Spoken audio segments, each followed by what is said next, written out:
Imagine this. A gentle seedling nestled deep beneath the ground, and under a thick layer of concrete, tough, relentless concrete. A tender seedling. And the seedling decides it is going to grow. And inch by inch, or shall we say millimeter by millimeter, the seedling slowly pushes its way until it finds a crack through the concrete and tastes the light of the sun. You've seen it before. This spectacle isn't just a thing of nature. We all have that ability within us to break through from every concrete that tends to hold us back. It might not be physical concrete, but we all have our own versions of things that seem insurmountable. And it feels, oh my God, we just can't do this. This is too much. And then we can't break through. But in times like those, I invite you to sit back and ask yourself one question. If this mere seedling can find a way to break through and eventually become a tree that now destroys the concrete, why can't I find a way to break through my impossibilities? And we could sum it up in 3 words and say, me, why not? I can do it. That is our anthem to resisting through every hardship that we face in life. Let me roll back the curtains a little bit and tell you a little bit when I faced my biggest layer of concrete. I was born in Jamaica. I was very poor. We lived in rural Jamaica. At 14 years old, I was exceptionally poor. So poor, we didn't live in a home. We couldn't afford rent. And so we lived in an abandoned bakery. And everyone in the community referred to my family as rats. Because only rats are the only mammals that live in bakery, they would say, right? And if that wasn't hard enough, I found myself pregnant at 14 years old. And in Jamaica back at that time, remember, I'm very poor, we don't have electricity, we have no water, and there was no cell phone, okay? I was pregnant. I became a high school dropout because that's the rule, that's the law. You can't go to school. If there was ever a time I felt like I was dead, it was then. And so society put a lot of pressure on me. And I found that a lot of times I would just sit back and say, okay, I don't accept that. I said it to myself. And many times I did it with just a whimper because I was buried.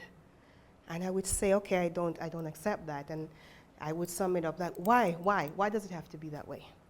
And so began my journey into my mindset of me, why not? At the bedrock of this mindset I'm telling you about, this transformational mindset, is self-advocacy. In the quiet moments that we talk to ourselves, those are the times when we advocate with ourselves for ourselves. What do you tell yourself? What do you expect? What do you accept to yourself to be true? In those moments, do you accept the limitations? Or do you say, not me? Do you expand yourself? Or do you get small in your own mind? Those decisions that we make in that moment are the seeds that we plant, the seedling that will eventually start growing and push through the concrete. Self-advocacy and the critical decision that we make to decide whether or not we'll accept limitations, whether self-imposed, society, or financial-wise. That's the bedrock of expansion and reimagining the future. But alas, if only wishing would make it all so, right? I remember as I grew up and I started doing things after the first baby, many people would ask me, how did you do it? Let me tell you, if I had $1 for every time someone asked me that, right now, I could call Jeff Bezos and invite him to tea, or I could call Mark Zuckerberg and say, we're going to go golfing, or I'll call Oprah and say, let's hand out our favorite things. That's how many times they've asked me. Now, from that moment of decision, we have to transform now into action. This is when we're going to start really physically working against the concrete. And that takes innovation, and it takes bravery, and it takes boldness, because now you're going to act outwards so that they see that you do not agree with whatever limitations are on you. And that takes a certain level of tenacity, and like I said, innovation. I'll quickly tell you that after having that first baby, I decided to go back to school. And okay, I was poor. And there were many days I was in school and I was so hungry that I would bend over in pain. Okay, all right, I decided I'm tired of being hungry. So I somehow got the school officials and convinced them to let me use the school not the cafeteria, the home economic center, to prepare soup. And so my need turned into an entrepreneurial expense, an entrepreneurial venture. Not only did I benefit, but I had customers. Well, clearly they wanted some warm, home-cooked soup. So the bold action I had to take was to walk myself into the principal's office and get permission. Remember, I'm not even supposed to be there because I'm a high school dropout, but I did it. And that was my version of bold action.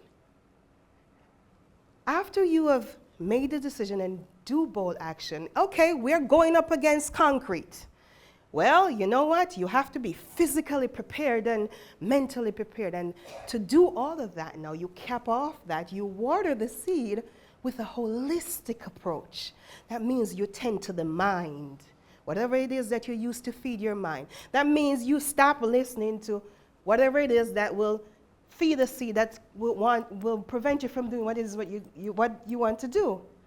And you start feeding your mind with messages that will propel you forward. You take care of your body. I don't have to tell you that, we eat right and exercise. Well, I didn't have a choice because, I was walking up a lot of hills in Jamaica. These legs, that's where they came from. Okay? And then whatever it is that you do to feed your soul, make sure you tend to it. Now, me, why not? Those 3 words became my anthem. And let me go back to that 14-year-old girl. Do you want to know what happened to her? She would later go on to have 7 more children. And she would later go on to have 7 more children. She would become an attorney. She owns her own law firm. She is a real estate broker, an entrepreneur. She has published 4 books, and she's a mindset changer. Living testimony, ladies and gentlemen, of a future reimagined against all odds. That's my journey.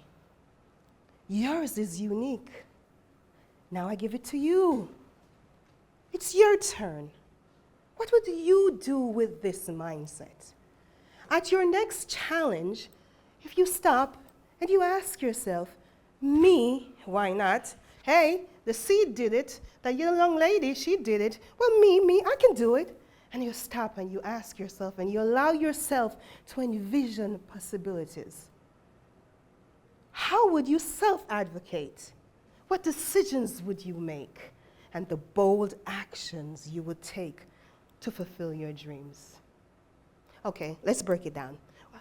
Let's picture yourself a year from now, right?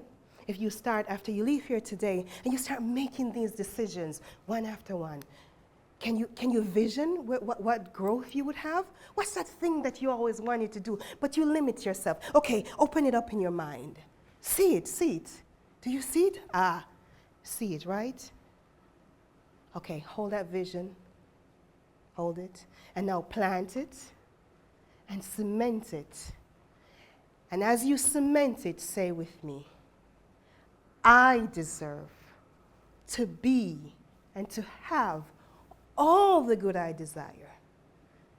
Yes, me. Why not? Thank you.